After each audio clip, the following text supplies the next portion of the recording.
For more on this, Nader Hashemi joins us from Denver, Colorado. He's the director of the Center of Middle East Studies at the University of Denver. Thanks so much for joining us. Your thoughts with regards to what President Trump has announced. What has surprised you and stood out for you? Well, the fact that, they were able to actually locate Abu Bakr al-Baghdadi is significant. The fact that they were able to eliminate him was significant. But I want to speak to the bigger political picture here.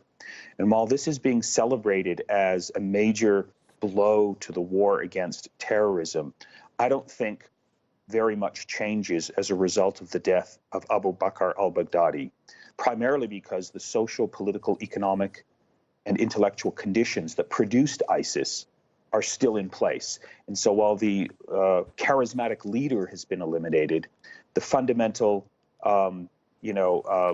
political and social context remains the same, and there will be another leader who will eventually emerge to lead this movement. So I think we have to be careful not to think that this is, the end of ISIS. I think this is simply an event that we've forgotten very quickly, and another leader will emerge. And until we deal with root causes that produce ISIS, primarily political authoritarianism and the absence of political representation for people in the Middle East, then we'll be dealing with this problem for a very long time. You said that, it doesn't inspire, just to quote you and rephrase what you said, a successor, but this is important, isn't it? Because it is an ideology, is it not? Exactly. That's right. The ideology remains in place. And we have to remember that, ISIS was able to recruit people largely because of a widespread view among many Sunnis in the Arab world that they have been disenfranchised, that they have no hope, that the existing governments in Iraq and in Syria were non-representative, and that the only hope that could inspire people would be to rally around this extremist organization. So as long as those corrupt governments, mostly in Syria, which is, basically a genocidal government, and a very corrupt government in Iraq, as long as they remain in place and they refuse to, I think, meet the demands of most of their citizens, particularly those from a Sunni Muslim background, then I think there's going to be, reasons to be very concerned that organizations with this type of theological and ideological worldview will be able to attract people who are very broken and who are very desperate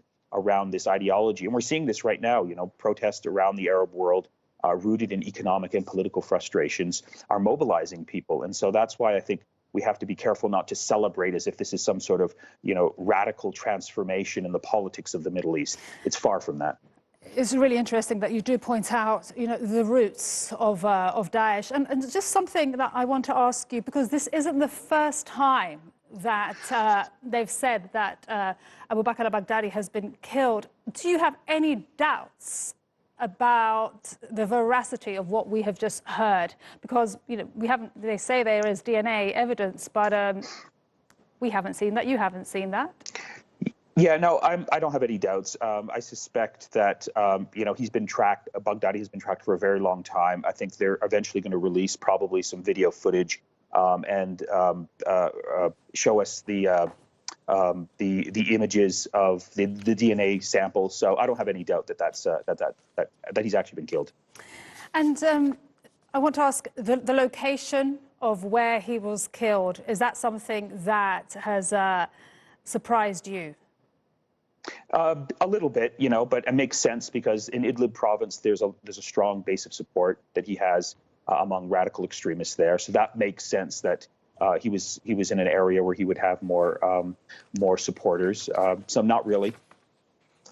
And he mentioned something with regards to oil. He said, we're securing it. He mentioned many reasons. It stops ISIS, it fueled ISIS. And then something very interesting, he said, ExxonMobil, we might bring them in to do it properly. What did you make of that? I mean, I thought that was actually a public relations disaster for the United States. What this does is just confirms the worst perceptions that people have of the United States, that it's a predatory imperial power that's interested in the resources of the Middle East, not in the human rights of the people of the Middle East. So I think this is just Donald Trump at his very worst. I think it's a tragedy. All right. Nader Hashemi, thanks so much for speaking to us here on TRT World on this important day. Thank you.